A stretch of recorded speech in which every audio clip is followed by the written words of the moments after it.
Kemudian hikmah yang ketiga yang bisa kita ambil dari ramainya isu nasab ini adalah bahwa masih banyak dari kalangan para sadaba alawi, terutama yang masih muda, yang kurang belajar, yang mungkin jadwal ceramahnya lebih banyak daripada jadwal belajarnya, yang terlena dengan pujian masyarakat sehingga melupakan belajar, yang terlena dengan penghormatan masyarakat sehingga kurang untuk menghargai orang lain, yang kurang mempelajari banyak ilmu sehingga pengen disanjung terus tanpa belajar ilmu agama, terutama yang muda-muda dari kalangan para sadaba alawi.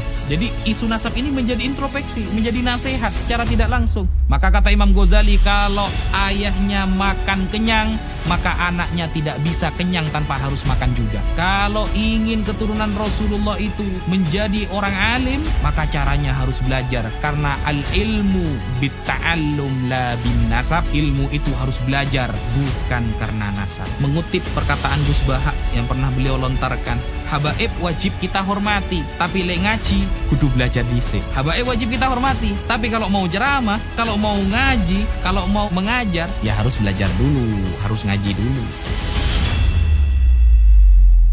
Assalamualaikum warahmatullahi wabarakatuh. Waalaikumsalam warahmatullahi taala wabarakatuh. Gus Wafi, selamat datang di Nabawi TV dan Robito Alawiyah. Izinkan kami mengajukan beberapa pertanyaan. Pertanyaan pertama, bagaimana kisah awal Anda terlibat dalam diskusi nasab ini, bahkan Anda sampai dilibatkan dalam diskusi atau debat di Kesultanan Banten? Bismillahirrahmanirrahim.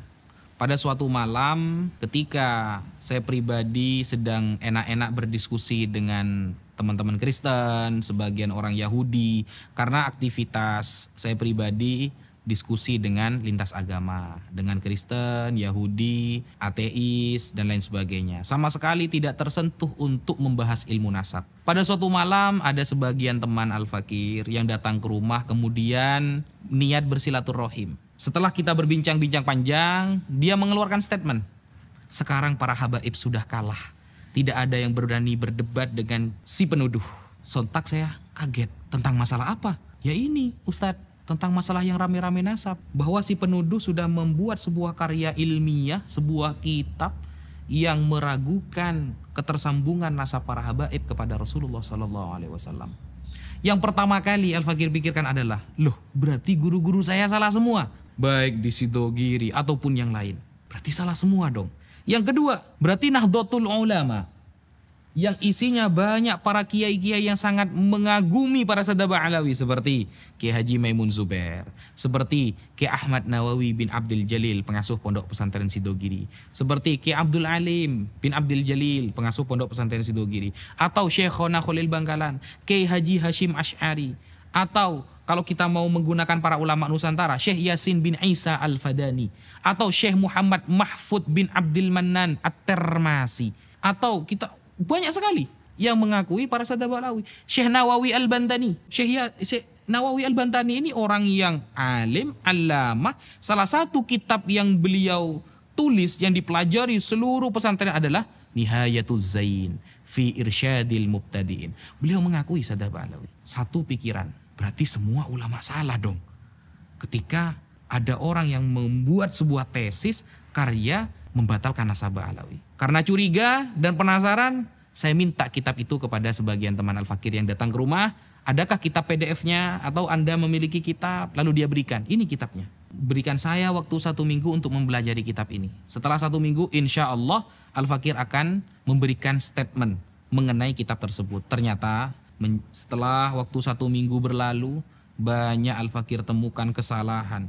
Bahkan di halaman pertama ketika menarasikan di awal-awal, ketika si penulis buku itu menarasikan bahwa termasuk amar ma'ruf nahi mungkar adalah menggali nasab yang masih ikhtilat, yang masih campur, yang masih terjadi syubhat, maka di sanalah Al-Fakir yakin bahwa si penulis bukan sesuai dengan data ilmiah, tetapi sesuai dengan nafsu pribadi.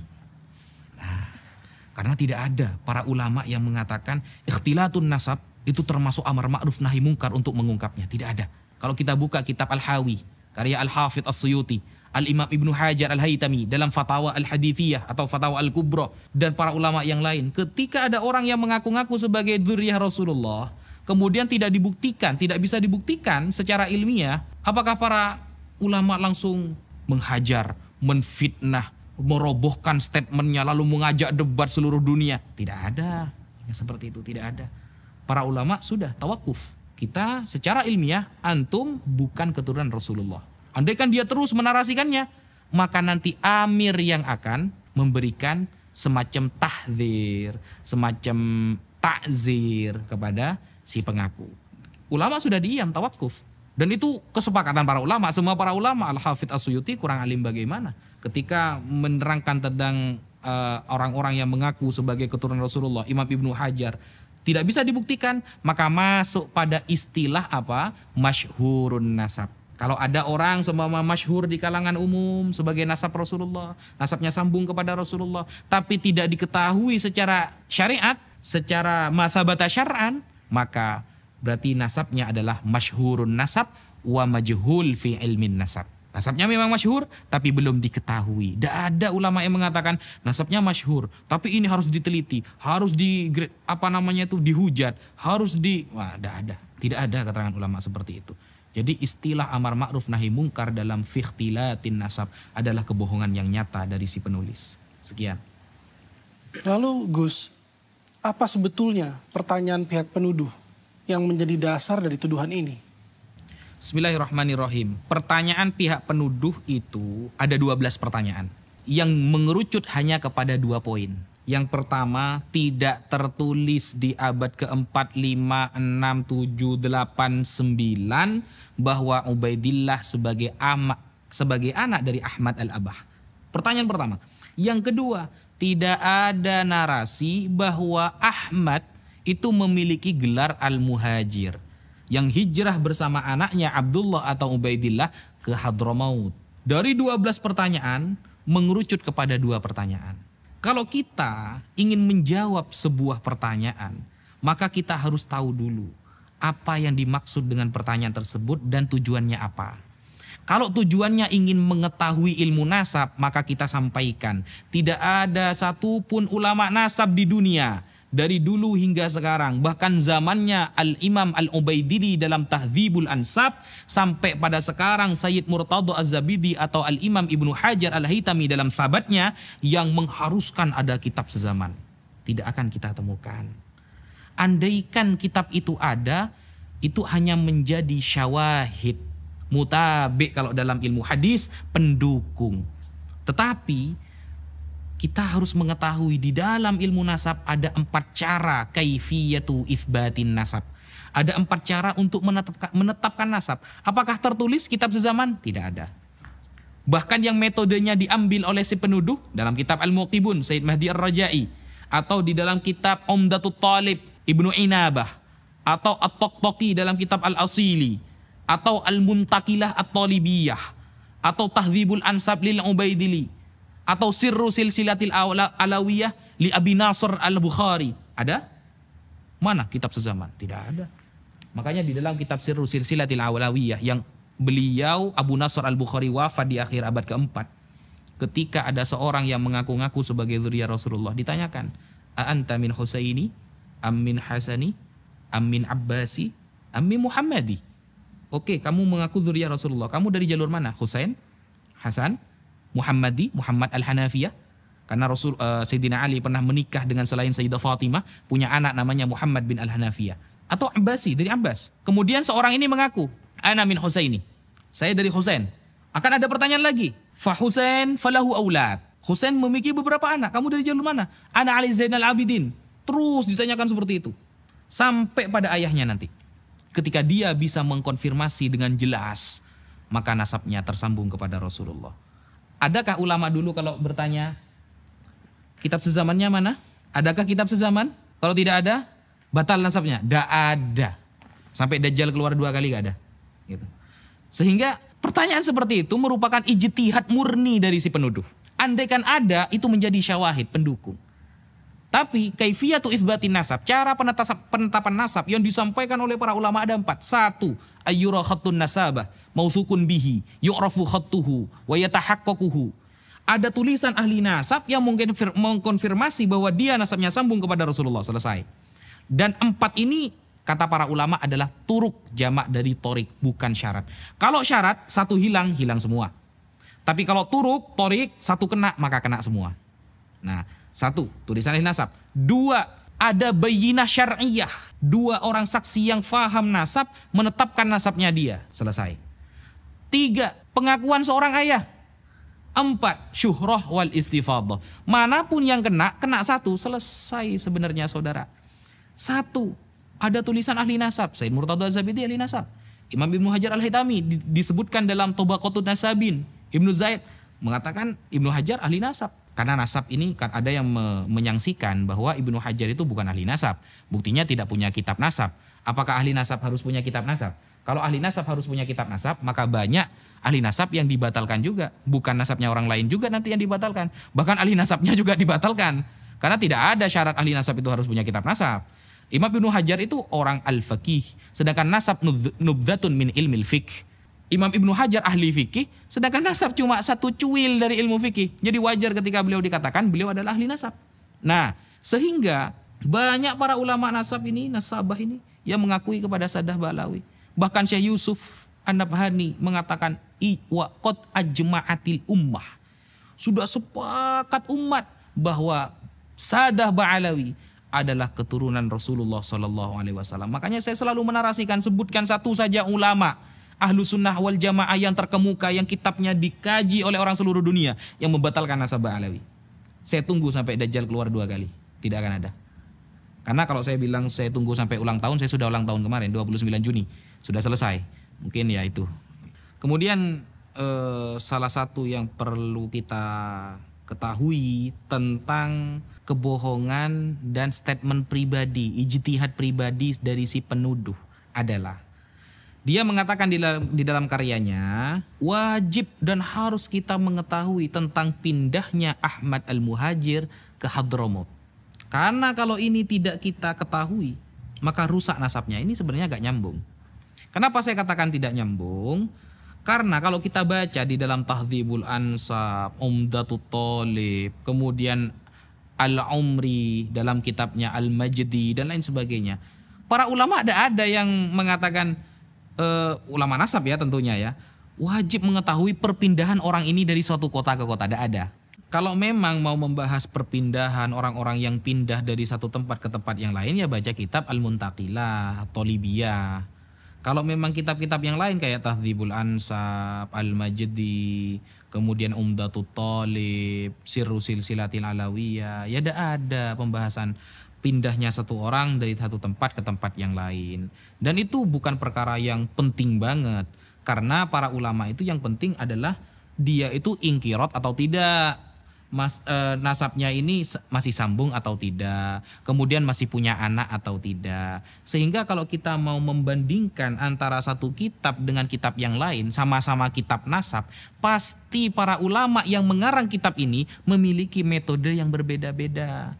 Ada yang khusus menyebutkan orang-orang yang berpindah. Ada kitab yang menyebutkan orang-orang yang tidak ingkirot nasabnya, masih memiliki keturunan yang terkenal saja, yang tidak terkenal tidak dia tulis. Jadi punya metode masing-masing, sehingga tidak bisa kemudian mengklaim harus ada perpindahan dari satu tempat ke tempat. Kalau nggak ada maka nasabnya batal.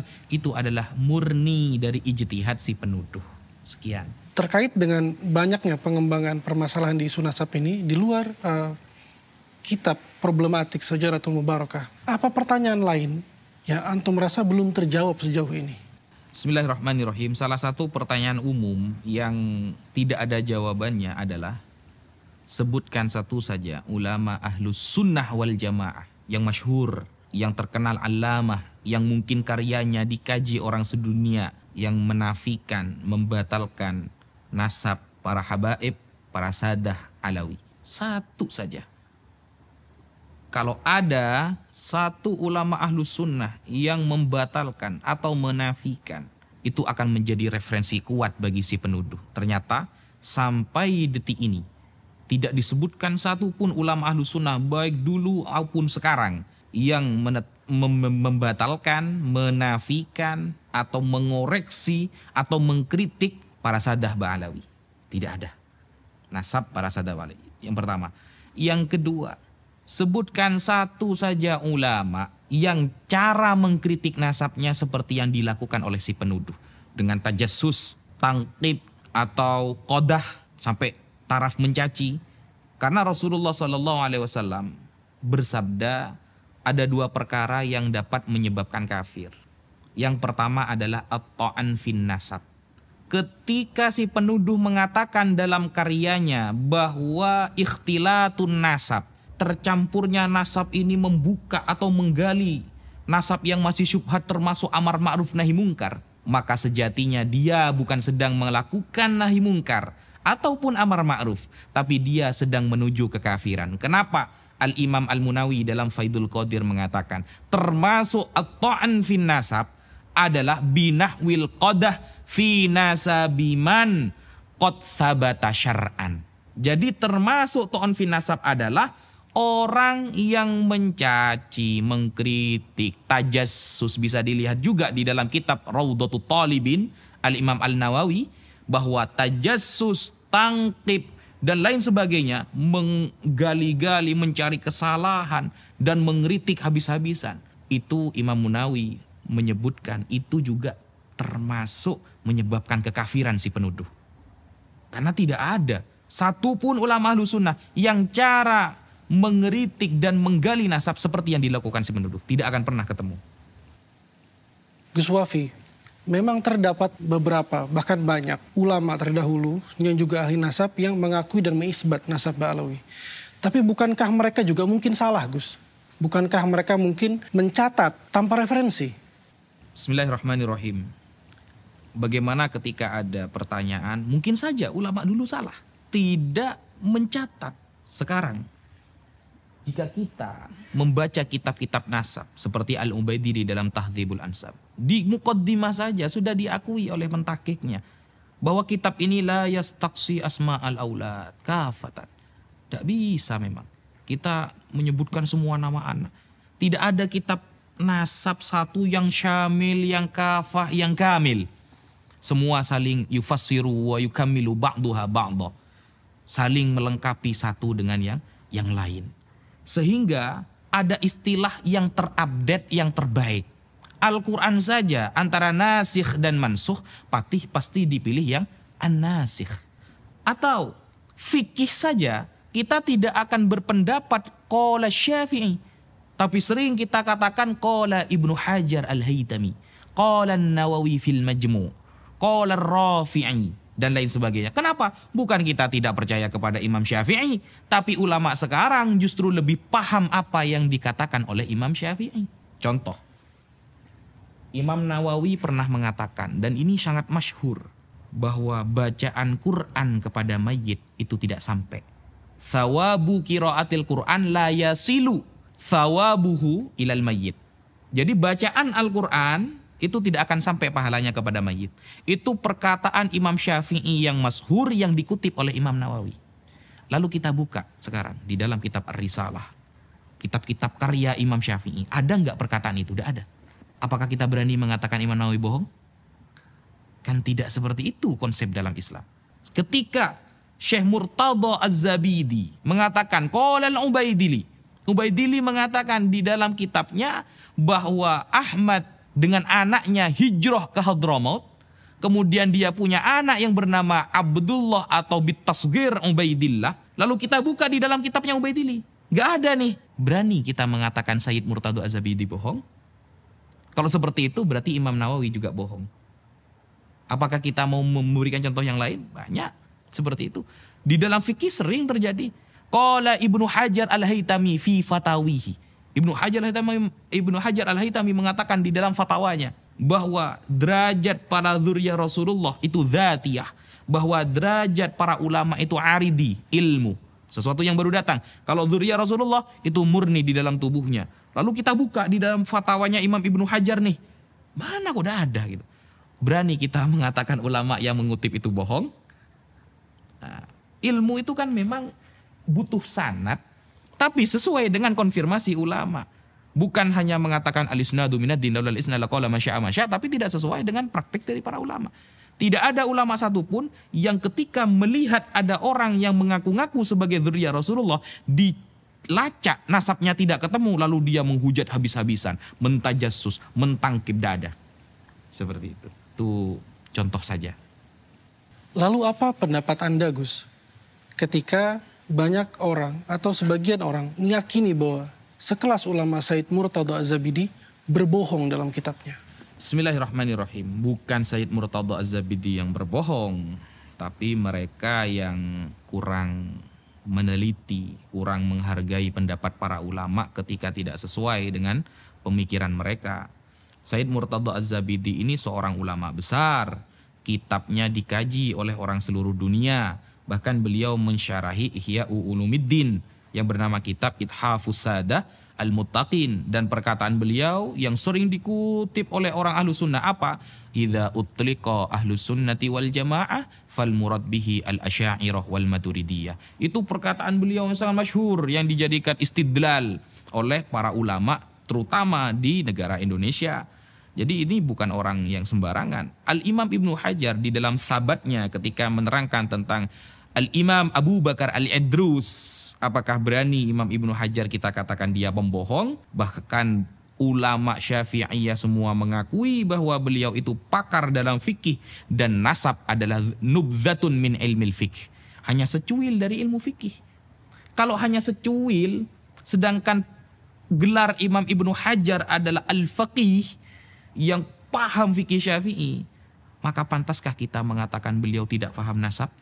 Sedangkan nasab hanya satu titik dari ilmu fikih, dan beliau pakarnya dalam fikih. Sehingga beliau dengan tegas dalam kitabnya As-Sabat mengatakan Al-Imam Abu Bakar As-Sayyid, kalau boleh saya tambahkan Al-Habib Al-Idrus.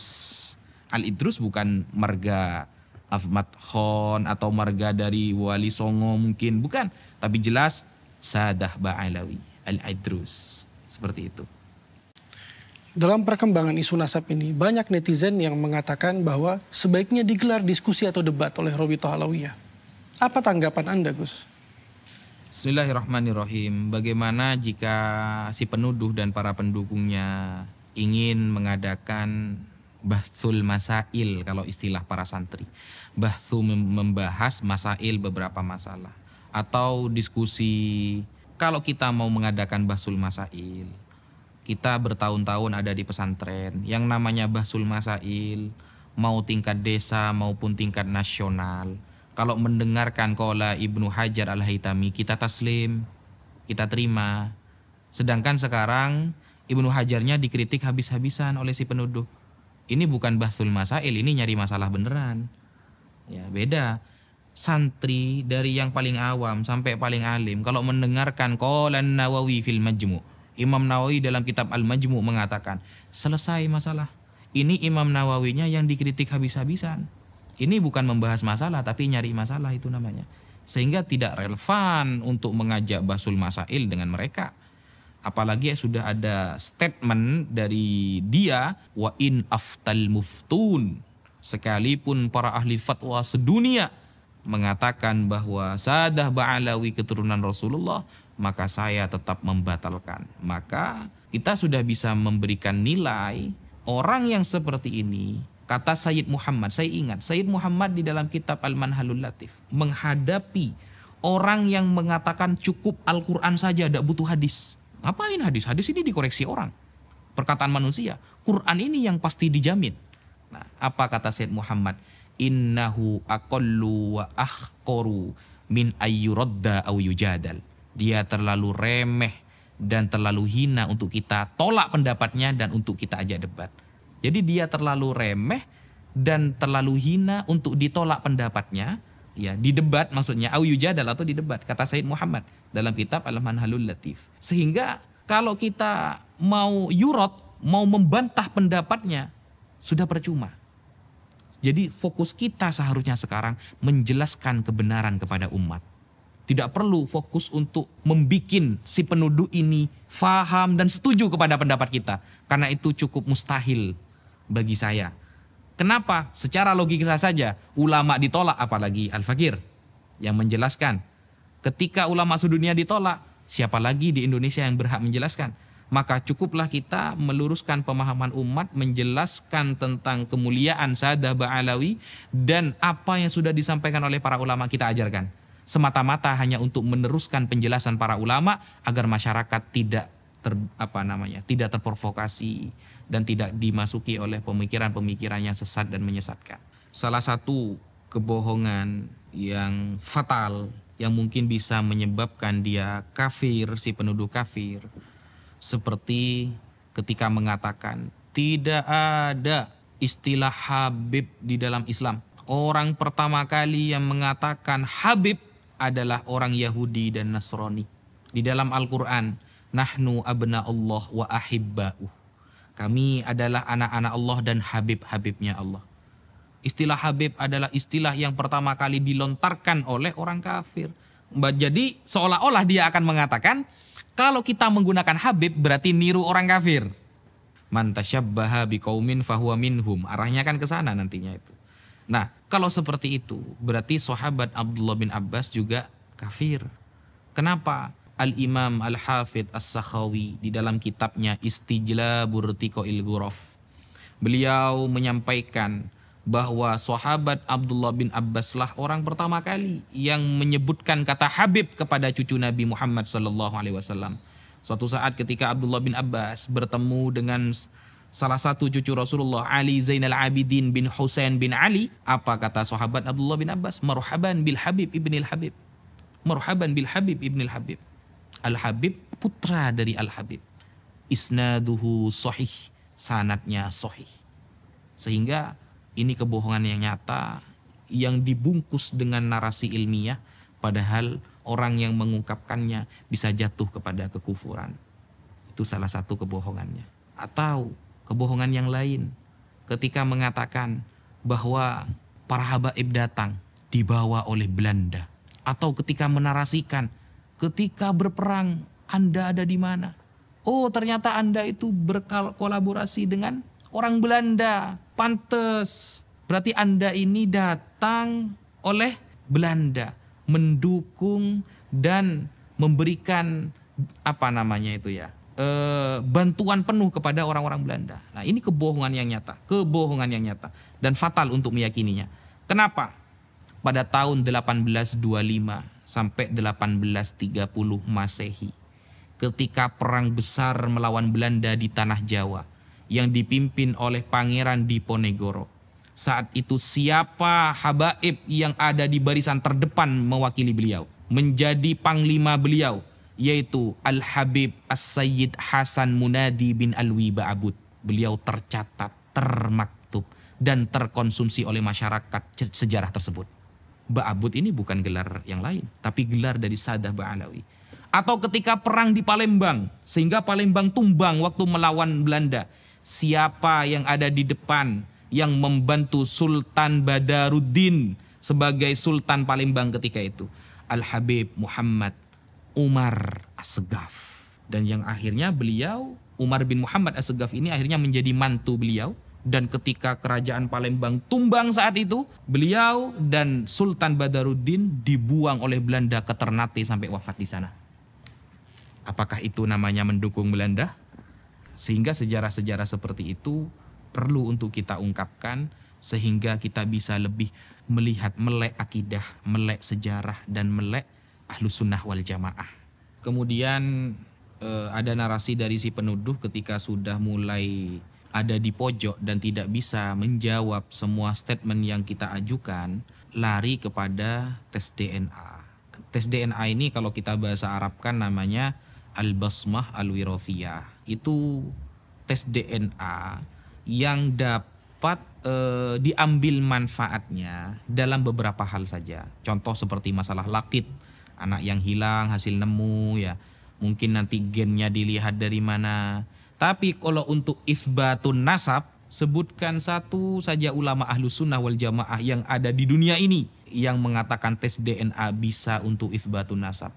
Kalau kita dikatakan, oh kamu tidak mau sama teknologi. Teknologi, kita lihat dulu teknologi ini.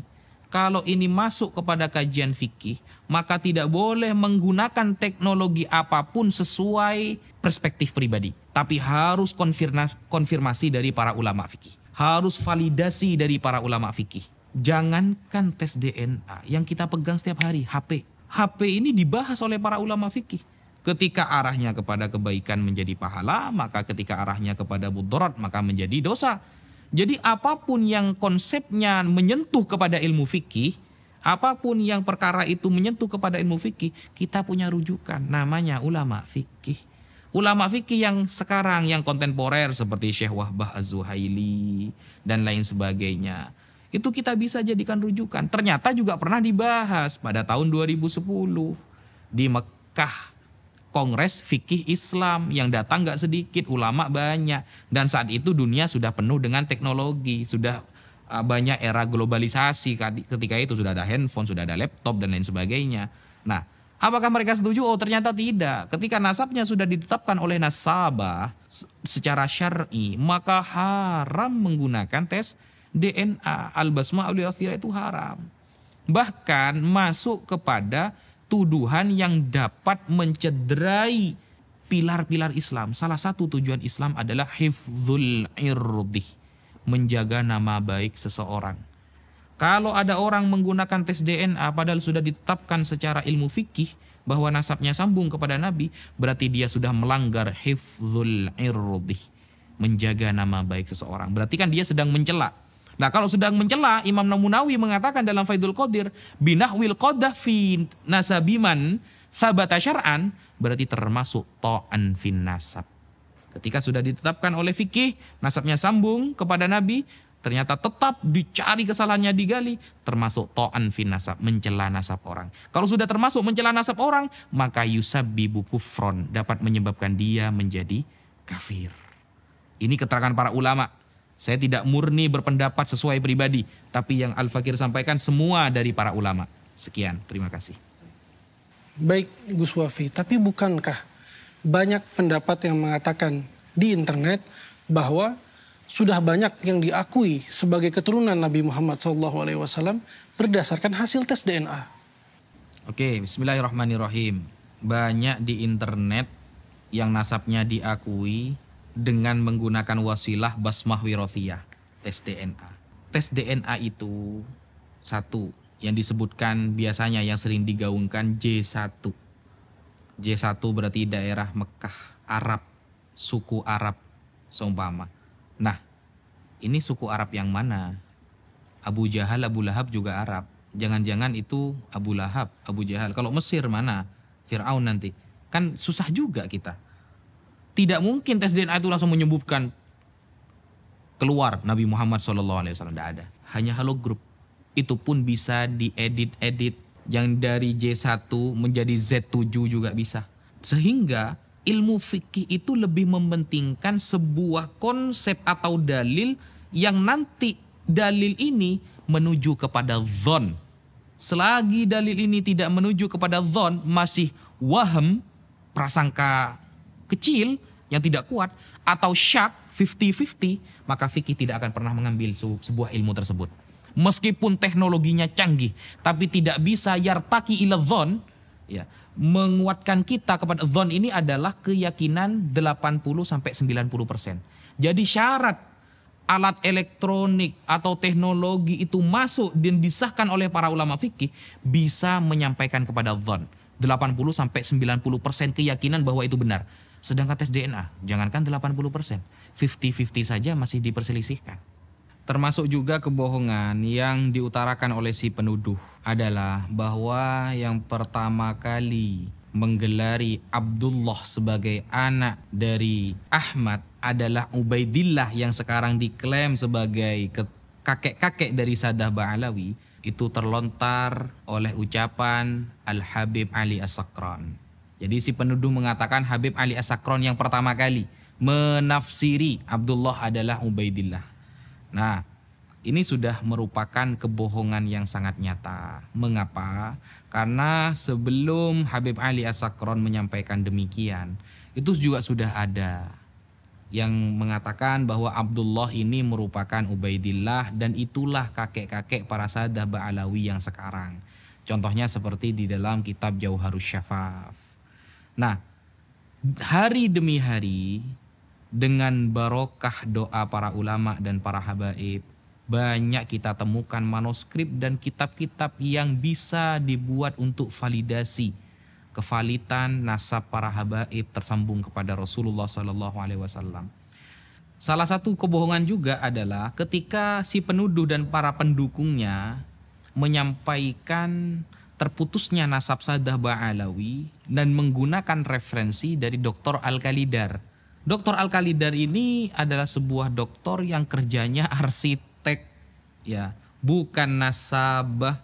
Jadi mereka lebih percaya kepada Al-Khalidar daripada Imam Ibnu Hajar Al-Haytami, daripada Syekh Yusuf An-Nabhani yang notabene-nya ulama beneran, memang pakar di bidangnya, As-Samarqandi dan lain sebagainya. Ini kan sangat lucu. Lalu dia mengatakan Syekh Al-Khalidar ini nasabah seumpama. Ini kebohongan yang sangat nyata. Dia itu dokter arsitek. Coba kita lihat kalau kita sama-sama menggunakan hujah lewat internet, siapa Al-Khalidar itu?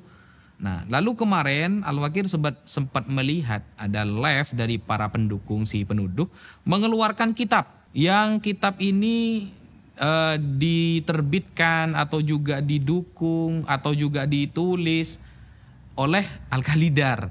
Dia mengatakan kitab, padahal bukan kitab. Itu cuma narasi tulisan di dalam blogspot, di website, lalu dia fotokopi, dia cetak sehingga seolah-olah seperti kitab, ya. Lalu mengatakan kepada pendukungnya, ini kesepakatan internasional nasab Sadah Ba'alawi terputus. Al-Fakir lihat kitab itu. Ternyata bukan kitab, tapi blogspot www yang mungkin mereka ambil, dan juga kalimat ini, kitab-kitab itu narasinya dari Al-Khalidar yang mungkin nanti merujuk, bukan mungkin, ini benar-benar merujuk kepada Syekh Mukbil. Padahal Syekh Mukbil sendiri sudah merujuk pendapatnya. Dan kalau memang mau membatalkan nasab Sadah Ba'alawi menggunakan Al-Khalidar atau menggunakan Murad Syukri atau menggunakan Syekh Mukbil, maka harus jujur. Karena yang dibatalkan banyak, termasuk Syekh Abdul Qadir Al-Jilani juga dibatalkan nasabnya. Sedangkan si penuduh tidak konsisten. Percaya kepada tuduhan Sadah Ba'alawi, tapi tidak mempercayai tuduhan pada Syekh Abdul Qadir Al-Jilani. Sehingga mungkin karena Syekh Abdul Qadir Al-Jilani nantinya akan dia jadikan sebuah proyek tersambungnya nasab Wali Songo ke sana. Dia sudah mewanti-wanti dulu, tidak membatalkan yang ini, padahal semuanya dibatalkan. Al-Ahdal juga dibatalkan. Jadi contoh-contoh seperti si penuduh ini sebenarnya dulu sudah ada. Bahkan sekelas Imam Syafi'i yang jaraknya cuma 150 tahunan dengan masa para sahabat, Imam Syafi'i pernah diragukan apakah beliau Bani Quraisy apa bukan. Jadi contoh-contohnya sebelumnya sudah memang ada. Bahkan di Al-Quran yang mengatakan Rasulullah SAW abtar, itu siapa? Orang-orang kafir. Jadi kalau kita mengemban sanad, menyampaikan sanad para ulama bahwa Sadah Ba'alawi itu adalah cucu Rasulullah SAW, sedangkan mereka para pembatal secara tidak langsung mereka mengemban sanad-sanad orang-orang kafir yang sudah mengatakan Rasulullah tidak punya keturunan. Seperti itu. Itu salah satu kebohongan yang nyata yang disampaikan. Kemudian kebohongan ilmiah yang disampaikan oleh si penuduh. Ketika mengutip sebuah dalil pasti akan dikutip sebagian. Pasti dikutip sebagian. Contoh seperti kitab Al-Ifadah yang terkenal ditulis oleh Syekh Ibrahim Mansur. Ya, kalau nggak salah Syekh Ibrahim Mansur itu di sana metodenya dipakai tapi isbatnya nggak dipakai. Jadi kitab Al-Ifadah itu menerangkan tentang fisyuhrah wal istifadah, dan beliau secara nyata mengatakan Sadah Ba'alawi itu keturunan Rasulullah. Metodenya dipakai tapi isbatnya nggak dipakai. Ini kan sangat lucu sekali. Sama dengan Rasulullah SAW menyampaikan sebuah hadis, innamal a'malu binniyati wa innamal likulli imri'in ma nawa faman kanat hijratuhu ilallahi wa rasulih. Dipakai hadisnya, tapi dia tidak pernah mempraktekannya, kan sama-sama seperti itu. Nah, sehingga hal-hal seperti ini adalah namanya kecurangan ilmiah. Sebagian dikutip tapi yang isbatnya gak dikutip, itu namanya kecurangan ilmiah, dan ini tidak boleh terjadi dalam dunia perdiskusian. Nah, kemudian kebohongannya apa lagi? Menggunakan kitab Al-Mu'qibun yang ditulis oleh Sayyid Mahdi Ar-Rojai atau kitab Syajarah Mubarakah yang ditakik oleh Sayyid Mahdi Ar-Rojai, yang notabene-nya beliau mengisbat Ba'alawi, mengakui Sadah Ba'alawi sebagai cucu Rasulullah, tapi metode dipakai, isbat gak dipakai. Giliran dijelaskan langsung, padahal Sayyid Mahdi Ar-Rojai itu yang lebih paham kitab Syajarul Mubarakah. Jauh sebelum si penuduh itu tahu kitab tersebut. Bahkan yang mentahqiq jauh sebelum si penuduh itu mempelajari kitab tersebut. Dan sudah mengecek jauh sebelum si penuduh belum mengecek kitab tersebut. Kitabnya dipakai, metodenya dipakai, tapi isbatnya mereka hilangkan. Isbatnya tidak mereka akui. Nah, ini kan sebenarnya kita sudah mengetahui bahwa narasi-narasi ilmiah itu tidak ada.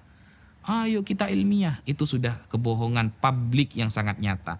Narasi ilmiah hanya sebuah wadah agar masyarakat percaya, tetapi faktanya narasi kebencian, narasi tajassus, menggali kesalahan secara pribadi atau secara umum untuk Sadaba Alawi itu terus disuarakan. Dan bahkan saya tidak pernah mendengarkan si penuduh sampai detik ini menasehati para pendukungnya yang mencaci maki para Sadaba Alawi. Seharusnya kalau memang dia merasa ilmiah, kalau memang benar-benar ingin mengkaji, maka dia juga mengeluarkan statement, jangan mencaci maki, jangan melakukan hal-hal yang di luar syariat untuk mengklaim para Sadaba Alawi. Tapi apa kenyataannya? Malah didukung. Semua para pencaci maki dari netizen, kalangan orang awam yang sudah terprovokator, yang sudah percaya pada statementnya, semakin hari semakin merajalela. Sesuatu yang keluar dari lisannya adalah sebuah fitnahan dan tuduhan yang tidak berdasar. Apakah si penuduh menasehati atau mengatakan tujuan kita itu ilmiah? Oh tidak. Malah didukung dan tambah dikompor-kompori. Sehingga dari sana kita sudah mengetahui bahwa narasi ilmiah, background dengan di wadah ilmiah itu sebenarnya tidak pernah ada. Mungkin itu yang bisa saya sampaikan. Gus Wafi, ada salah satu fenomena menarik belakang ini bahwa ada salah satu narasumber utama yang membatalkan nasab Ba'alawi di sosial media atau di podcast-podcast secara umum, namun kami tidak mendapati namanya. Kami juga tidak mendapati backgroundnya. Sebut saja Pak Guru atau mohon maaf, sebut saja Pak Gembul misalnya. Apa pandangan Anda terkait fenomena seperti ini? Oke. Pak Gembul ini salah satu orang yang pernah Al-Fakir bantah statementnya sekitar 1 atau 2 tahun yang lalu. Beberapa kali Al-Fakir melihat statement yang keluar yang dijadikan istidlal, sebuah dalil oleh dia, selalu kacau dan rancu. Sehingga Al-Fakir punya 3 poin mengenai Pak Gembul ini. 1, dia tidak pernah belajar agama secara sistematis. 2, dia tidak pernah ada di pesantren ya, yang mungkin pesantren itu sudah terkenal dengan Ahlus Sunnah wal Jamaah. Karena kita bisa menilai itu dari statementnya. Yang ketiga, dia sering menambah-nambah hadis dan keterangan para ulama dengan pemikiran sendiri. Contoh, suatu saat sekitar 1 tahun yang lalu atau lebih, dia mengatakan bahwa pada suatu saat Rasulullah dan para sahabat mengizinkan orang-orang Nasrani untuk melakukan ibadah di Masjidil Haram atau di Masjidil Nabawi. Mengizinkannya itu selama 3 jam kata dia. Bayangkan, ini perkataan Rasulullah lalu ditambah-tambahi, ini kan sudah fatal sebenarnya. Kita saja tidak berani menambah-nambahi apa yang disampaikan Rasulullah. Andai kan ada keterangan, maka kita akan memberikan keterangan bahwa ini murni dari penjelasan kita dan ini adalah isi hadisnya. Padahal dia ingin menerangkan kepada umat bahwa tidak usahlah kita terlalu fanatik buta kepada Islam. Kita toleransinya itu ya dahulukan. Buktinya Rasulullah saja mengizinkan orang-orang Nasrani sholat di Masjid Nabawi kok selama 3 jam kata dia. Hadis yang dia pakai itu hadis mungkote. Hadis mungkote yang mu'dhal. Hadis mu'dhal ini 2 perawinya hilang sekaligus atau berurut. Sehingga tidak bisa la yuhtajju bihi. Tidak bisa dijadikan hujah. Dan dia berhujah dengan ini. Dan tidak ada satupun ulama Ahlus Sunnah yang terkenal menggunakan hadis ini sebagai hujah pembolehan ibadah di masjid. Ibadah di masjid. Bukan masuk masjid. Kalau masuk masjid, kita baca kitab-kitab lintas mazhab, ulama berbeda pendapat. Ada yang melarang secara mutlak, ada yang memperbolehkan. Tapi kalau ibadah di masjid, orang kafir yang ritualnya adalah mensyirikkan Allah, maka para ulama tidak membolehkan. Ini kan sudah ngawur. Berarti dia tidak pernah belajar kitab hadis. Tidak pernah belajar ilmu hadis. Kemudian tentang nasab, dia mengatakan begini. Sayyidah Fatimah tidak memiliki privilege, kata dia. tidak memiliki keutamaan yang dihususkan sehingga Rasulullah mengatakan lau kanat binti Fatimah saraqat laqata'tu yadaha. Andaikan Fatimah yang mencuri, aku akan memotong sendiri tangannya. Ini menunjukkan bahwa Fatimah saja tidak punya kemuliaan. Biasa-biasa saja, sesuai standar saja. Apalagi yang nasabnya jauh di bawah Fatimah seperti kalangan para habaib. Nah itu dia menyampaikan seperti itu. Dia lupa, kayaknya dia tidak pernah khatam membaca Al-Quran. Padahal ahlul kisah itu jelas tertulis di dalam Al-Quran. Allah Subhanahu wa taala berfirman, "Innama yuridullahu liyudhhiba 'ankumur rijsa ahlal baiti wa yutahhirakum tathira." Kita buka di dalam kitab tafsir Ibnu Katsir Ad-Dimashqi, tafsir Al-Qurtubi, tafsir Ad-Durrul Mansur fit Tafsir bil Ma'thur Al-Imam As-Suyuti atau tafsir yang lain. Maka di sana maksudnya adalah Ali, Husain, Hasan dan Fatimah. Menunjukkan berarti beliau memiliki kekhususan. Dan dia tidak pernah belajar fikih juga sehingga dia tidak tahu bahwa antara keutamaan dengan larangan itu beda bab. Kalau melanggar syariat, siapapun akan dihukum secara sama. Siapapun. Bahkan Sayyidina Umar bin Al-Khattab punya anak namanya Abdurrahman Al-Ausad. Abdurrahman Al-Ausad suatu saat berzina. Siapa yang menghukumnya? Langsung ayahnya sendiri. Yaitu Sayyidina Umar bin Al-Khattab. Dihadapkan di depan masyarakat, dicambuk 100 kali. Abdurrahman Al-Ausad bin Umar bin Al-Khattab. Jadi Sayyidina Umar ketika dia dijilid atau dipecut selama 100 kali. Sampai pertengahan istri Sayyidina Umar mengatakan, "Wahai Umar, itu anakmu, undurlah hukumannya besok lagi. Sekarang mungkin 50, besoknya 50." Gitu. Apa kata Sayyidina Umar? "Saya tidak akan mengundur hukumannya sebagaimana dia tidak mengundur maksiatnya." Kata Sayyidina Umar bin Al-Khattab. Tegas memang dalam hal syariat, tapi dalam hal keutamaan itu beda bab. Dalam hal keutamaan ini adalah beda bab. Keutamaan seseorang itu sudah disampaikan oleh Rasulullah. Jangankan Sayyidah Fatimah, orang yang ikut perang Badar saja Rasulullah menjamin masuk surga. La yadkhulan nar ahadun man syahida badran wal Hudaybiyah. Tidak akan menyentuh neraka orang yang pernah ikut perang Badar dan perang Hudaybiyah. Atau keutamaan orang-orang para sahabat yang bai'atur ridwan tahta syajarah, di bawah pohon, disebutkan dalam Al-Quran. Bahkan Al-Quran sendiri mengatakan kuntum khairu ummatin ukhrijat linnas ta'muruna bil ma'ruf wa tanhauna 'anil munkar. Siapa kuntum di sana? Khitabnya pertama kali kepada para sahabat. Atau ketika mengatakan la takhaf wa la tahzan innallaha ma'ana. Siapa khitabnya di sana? Sayyidina Abu Bakrin Siddiq radhiyallahu an. Atau ketika masalah hijab, siapa khitabnya yang disetujui oleh Allah mengenai menutupi aurat dan menutupi wajah istri Rasulullah? Sayyidina Umar bin Khattab. Atau yang usul kepada Rasulullah di dalam Al-Quran disetujui oleh Allah sehingga menjadi maqam Ibrahim musalla. Siapa? Sayyidina Umar bin Al-Khattab. Sampai Rasulullah mengatakan innallaha ja'alal haqqa ala lisani Umar wa qalbih. Allah menjadikan kebenaran melalui lisan Umar dan hatinya. Itu keutamaan. Apalagi Sayyidah Fatimah yang putrinya sendiri. Sayyidina Umar yang dulu awalnya mau membunuh Rasulullah. Rasulullah mendoakan Allahumma a'izzal Islam bi ahabbir rajulaini hadaini, antara Abu Jahal dengan Umar bin Al-Khattab. Ternyata Umar mendapatkan keutamaan yang sangat luar biasa setelah masuk Islam. Apalagi anaknya Sayyidah Fatimah. Sehingga saya menilai Pak Gembul ini memang gak pernah belajar agama secara sistematis. Gak pernah belajar di pesantren.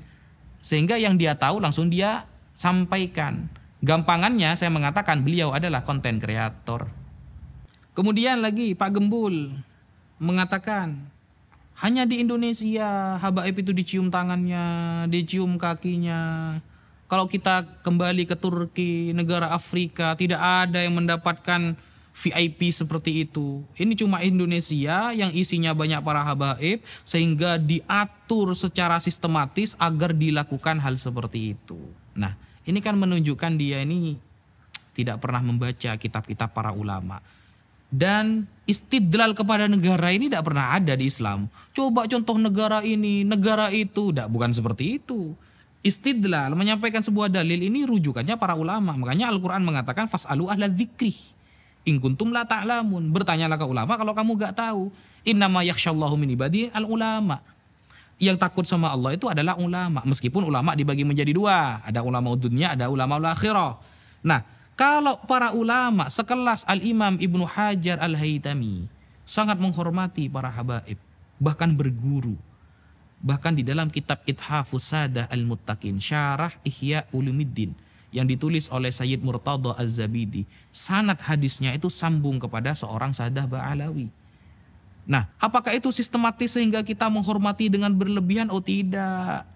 Kalau dia memang pernah membaca sejarah Islam, Imam Muslim ketika bertemu dengan Imam Al-Bukhari, bayangkan, ini bukan keturunan Rasulullah. Imam Muslim ketika bertemu dengan Imam Al-Bukhari di Mekah, ketika itu tawaf. Pengarang kitab Sahih Muslim dan Sahih Bukhari. Sahih Bukhari kitab tersoheh setelah Al-Quran. Ya, itu narasi para ulama yang sudah masyhur di kalangan kita. Ketika bertemu Imam Muslim langsung datang mendekati Imam Bukhari dan mengatakan, "Da'ni hatta uqabbila rijlak." Biarkan saya mencium kakimu, ya ustadzal ustadzin. Wahai ustadznya para ustadz. Apakah Imam Bukhari mengatakan, udah boleh syirik, udah boleh ini? Tidak seperti itu. Mau adu hadis dengan beliau yang mengarang kitab Sahih Bukhari, mau adu hadis dengan beliau yang mengarang kitab Sahih Muslim, kita siapa? Bahkan kita Arba'in Nawawi aja dah hafal. Apakah ada ulama yang lalu mengkritik Imam Muslim mencium kaki Imam Bukhari? Oh, Imam Muslim ini melakukan kesalahan, terlalu menghormati. Siapa kita? Itu adalah ustadzal ustadzin, gurunya para guru. Kalau Imam Bukhari saja disebut ustadzal ustadzin, Imam Muslim yang muridnya bagi kita itu juga khairu ustadzil ustadzin.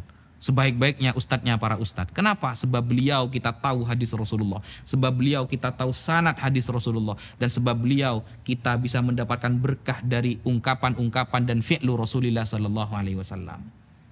Jadi saya kira Pak Gembul ini kurang banyak baca, kurang banyak belajar. Mungkin dia baru menemukan sebuah statement yang dia baca dan masuk akal bagi dia. Lalu dibuatlah video tanpa ditashih, tanpa disodorkan dulu kepada para ahli sebelum membuat video.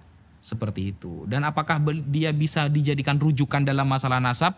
Jangankan masalah nasab. Dalam masalah sholat saja, dia tidak bisa dijadikan rujukan. Wudhu, hukum mandi, tayamum, dan hukum yang berkaitan dengan fikih yang enteng lah. Tidak bisa, apalagi masalah nasab. Yang sama sekali dia tidak pernah punya guru nasab. Apalagi dia mengatakan, katanya Islam ini agama sanad. Baraya, saya ingin sebutkan satu ulama saja lalu tanyakan sanad kepada dia. Saya yakin dia tidak akan bisa. Oh ya, kalau seperti itu mari kita duduk di suatu tempat, kita diskusi, kita sampaikan pemahaman Islam secara komprehensif, kita bicara ilmiah. Jangan hanya menyampaikan sebuah statement, melontarkan sebuah pendapat, hilang. Giliran dulu ketika Al-Fakir membuat video ingin mengajak berdiskusi tidak ada tanggapan. Kan lucu, mengeluarkan statement tapi tidak bisa mempertanggungjawabkan statementnya. Kalau memang dirasa memiliki keahlian dalam memahami Islam, mari kita duduk, kita bicara nasab, monggo. Kita bicara sanad, monggo. Kita bicara sejarah, mari. Mungkin seperti itu yang bisa Al-Fakir sampaikan. Gus Wafi sebagai penutup, apa hikmah dari perkembangan seluruh dinamika isu nasab ini yang antum lihat baik bagi umat Islam secara umum maupun bagi Alawiyin? Bismillahirrahmanirrahim. Ada 3 hikmah yang Al-Fakir ambil dari ramainya tentang isu nasab Sadah Baraba Alawi. Jadi para Sadah Ba'alawi yang pertama, kalau dulu Al-Fakir meyakini Sadah Ba'alawi sebagai keturunan Rasulullah masih syakkan, dhannan, tapi sekarang tahqiqon, benar-benar yakin. Karena secara tidak langsung Al-Fakir banyak membaca kitab-kitab nasab dan puluhan bahkan ratusan para ulama yang terkemuka menetapkan Ba'alawi sebagai keturunan Rasulullah. Kalau dulu masih mungkin remang-remang, kata orang para habaib ini adalah keturunan Rasulullah, tapi sekarang sudah tahqiq, sudah semakin yakin seyakin-yakinnya. Itu hikmah yang pertama. Hikmah yang kedua adalah kita bisa tahu bahwa sabda Rasulullah ribuan tahun yang lalu, berapa abad yang lalu, Rasulullah mengatakan, inni la akhsha alaikum an tusyriku ba'di. Aku tidak khawatir kalian akan syirik berjamaah setelah aku mati. Jadi kalau ada orang bilang dikit-dikit syirik, dikit-dikit haram, itu sudah salah. Karena Rasulullah tidak pernah khawatir umatnya akan syirik berjamaah. Rasulullah akan selalu mengatakan bahwa umatnya semakin hari semakin banyak. Bahkan Rasulullah itu fa'alaikum bisawadil a'zam, kalau kalian terjadi banyak ikhtilaf, fa idza ra'aitum ikhtilafan katsira, ketika kalian melihat banyak ikhtilaf, fa'alaikum bisawadil a'zam, maka pilihlah yang mayoritas. Maksudnya mayoritas para ulama. Berarti kan menunjukkan Rasulullah yakin bahwa umat Islam akan menjadi mayoritas, akan semakin besar. Nah, tetapi kata Rasulullah, walakin akhsya alaikumud dunya. Tapi yang aku khawatirkan atas kalian, wahai para umatku, adalah dunia. Antanafasu fiha fataktatilu. Kalian berlomba-lomba mencarinya sampai saling mencaci, membunuh, dan lain sebagainya. Kebenaran yang disabdakan oleh Rasulullah sekarang sudah terjadi. Hanya gara-gara dunia, kita rela bertengkar sesama ikhwah bainal muslimin. Tidak menjaga ukhuwah bainal muslimin sampai mencaci, menghajar. Padahal andaikanlah ada teori ilmiah yang disepakati para ulama bahwa Sadah Ba'alawi bukan keturunan Rasulullah. Apa salahnya ketika kita memuliakan sesama umat Islam dan ternyata fakta sejarah para Sadah Ba'alawi merupakan guru dari guru-guru kita semua. Syekh Mahfud Termas berguru kepada Habib siapa? Habib Husain Al-Habsyi yang merupakan guru beliau dan juga menjadi gurunya Ki Haji Hasyim Asy'ari. Minimal kita mengakui bahwa mereka pernah berjasa mengajari ulama Nusantara tentang ilmu syariat. Andaikan ada kesepakatan ulama bahwa Sadah Ba'alawi bukan keturunan Rasulullah, tapi itu tidak akan pernah terjadi. Sehingga kita semakin yakin dengan hikmah adanya ramai isu nasab bahwa sabda Rasulullah benar. Islam tidak akan hancur dari luar, tapi Islam akan hancur dari dalam. Itu kebenaran Rasulullah, prediksi Rasulullah SAW. Mungkin kalau dikatakan prediksi kurang cocok karena Rasulullah itu wa ma yantiqu anil hawa in huwa illa wahyu yuha, itu adalah wahyu yang Allah sampaikan atau ilham yang Allah sampaikan melalui lisan Rasulullah SAW. Sudah benar terjadi. Yang ketiga, menjadi nasihat bagi para Sadah Ba'alawi yang mungkin dari kalangan para Sadah Ba'alawi yang masih muda, yang mungkin jadwal ceramahnya lebih banyak daripada jadwal belajarnya, yang terlena dengan pujian masyarakat sehingga melupakan belajar, yang terlena dengan penghormatan masyarakat sehingga kurang untuk menghargai orang lain, yang kurang mempelajari banyak ilmu sehingga pengen disanjung terus tanpa belajar ilmu agama, terutama yang muda-muda dari kalangan para Sadah Ba'alawi. Dengan adanya isu nasab ini kita bisa lihat dan kita bisa menjadi introspeksi, ya. Jadi isu nasab ini menjadi introspeksi, menjadi nasihat secara tidak langsung. Ayo belajar. Rasulullah mengatakan, man salaka tariqan yaltamisu fihi ilman, sahalallahu lahu tariqan ilal jannah. Kurang apa lagi Rasulullah? Bahkan tolabul ilmi faridotun. Kata-kata faridotun kan taknya itu bukan tak marbutoh, bukan tak li taknis, tapi tak lil mubalaghah, bahwa mencari ilmu sangat wajib keturunan siapapun. Maka kata Imam Ghazali, kalau ayahnya makan kenyang, maka anaknya tidak bisa kenyang tanpa harus makan juga. Kalau ingin keturunan Rasulullah itu menjadi orang alim, maka caranya harus belajar. Karena al-ilmu bitta'allum la bin nasab. Ilmu itu harus belajar, bukan karena nasab. Kalau karomah, oke. Banyak karomah yang terjadi karena nasab. Tapi kalau ilmu tidak bisa. Sehingga masih banyak kita dengarkan dari kalangan para Sadah Ba'alawi yang muda-muda masih terlalu tersanjung dengan pujian sehingga lupa banyak belajar, sehingga lupa untuk mempertahankan ilmu dan mempertahankan thariqah kakek-kakeknya, seperti sahabat Abdullah bin Abbas yang alim dan allamah pada zamannya, sampai Rasulullah gara-gara Rasulullah tersanjung kepada beliau, Allahumma faqihu fiddin wa 'allimhu ta'wil.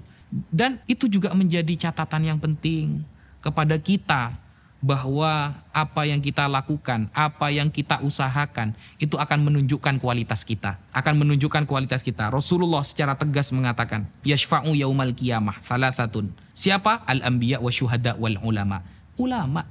Kemudian, apakah pernah Rasulullah mengklaim bahwa ilmu ini akan diturunkan sesuai nasabnya? Tidak pernah.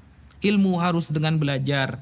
Mengutip perkataan Gus Baha yang pernah beliau lontarkan, habaib wajib kita hormati, tapi lek ngaji kudu belajar dhisik. Habaib wajib kita hormati, tapi kalau mau ceramah, kalau mau ngaji, kalau mau belajar, mengajar, ya harus belajar dulu, harus ngaji dulu. Makanya Kiai Haji Maimun Zubair, tetap kita wajib menghormati para Sadah Ba'alawi, baik yang muda maupun yang sudah sepuh, apalagi yang sudah selevel ulama. Tetapi untuk mengikuti pendapatnya, tunggu dulu. Kalau di luar syariat Islam, maka kita tidak boleh mengikutinya. Ada para sadah Ba'alawi contohnya terpapar faham Syiah seumpama. Kita tidak boleh mengikuti, tapi di sisi lain kita wajib menghormati. Sampaikan kebenaran.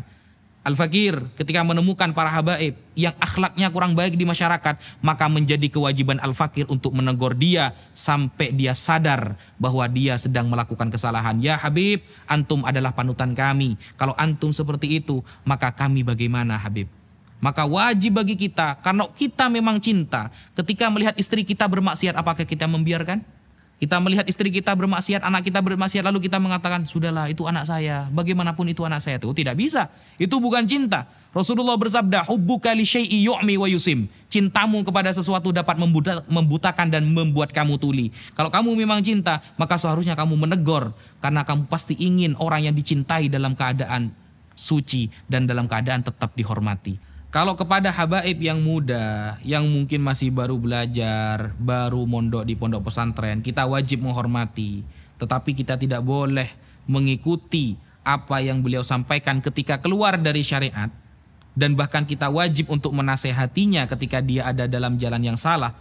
Apalagi kepada para sadah Ba'alawi, kepada semua keturunan Rasulullah yang sudah selevel ustadz, sudah selevel para ulama, atau bahkan selevel ahli nasab, kemudian selevel ulama internasional yang juga menjadi gurunya para guru, maka jauh kita harus menghormatinya 2 kali lipat daripada para ulama yang bukan dari keturunan Rasulullah SAW. Dan tidak ada perbedaan dalam hal ini di kalangan para ulama. Ketika sudah dzatiyah, di dalam dirinya sudah mengandung darah Rasulullah, keturunan Rasulullah, dan ada ilmu di dalam dirinya yang merupakan aridi, sesuatu yang baru datang, ilmu ada, kemudian darah sudah ada, maka itu menjadi kesempurnaan yang sangat nyata. Kalau kata para ulama seperti Al-Imam Ibnu Hajar, faqat tahakkuk, maka sungguh tahqiq, dan inilah yang benar-benar harus kita jadikan panutan. Terakhir, yang disampaikan oleh Al-Fakir ingin memberitahukan pesan yang pernah disampaikan oleh sahabat Abdullah bin Mas'ud. Ada dari kalangan pendukung, si penuduh itu ditanya oleh masyarakat, kamu pilih mana, Kiai A atau Kiai B? Yang Kiai B sudah wafat, yang Kiai A masih hidup. Lalu dia mengatakan, ya saya milih Kiai A lah karena masih hidup, lebih tahqiq ilmunya. Ini adalah pernyataan yang sangat salah. Dan ini sebuah kebohongan yang sangat nyata. Kenapa? Karena menabrak statement sahabat Rasulullah SAW. Sahabat Abdullah bin Mas'ud pernah mengatakan, manistanna falyastanna biman qad mata. Kalau memang mau ikuti ulama, ikuti yang sudah wafat. Kenapa? Para ulama yang sudah wafat sudah aman dari fitnah, kata beliau. Sedangkan para ulama yang masih hidup belum aman dari fitnah. Sehingga remeh kalimatnya, tapi berat tanggung jawabnya. Sehingga para ulama seperti sahabat Abdullah bin Mas'ud dengan tegas mengatakan, ikutilah para ulama yang sudah wafat, bukan yang masih hidup, karena yang masih hidup belum aman dari fitnah. Sekian. Baik, terima kasih atas segala jawaban yang sudah disampaikan oleh Gus Wafi. Assalamualaikum warahmatullahi wabarakatuh. Waalaikumsalam warahmatullahi taala wabarakatuh.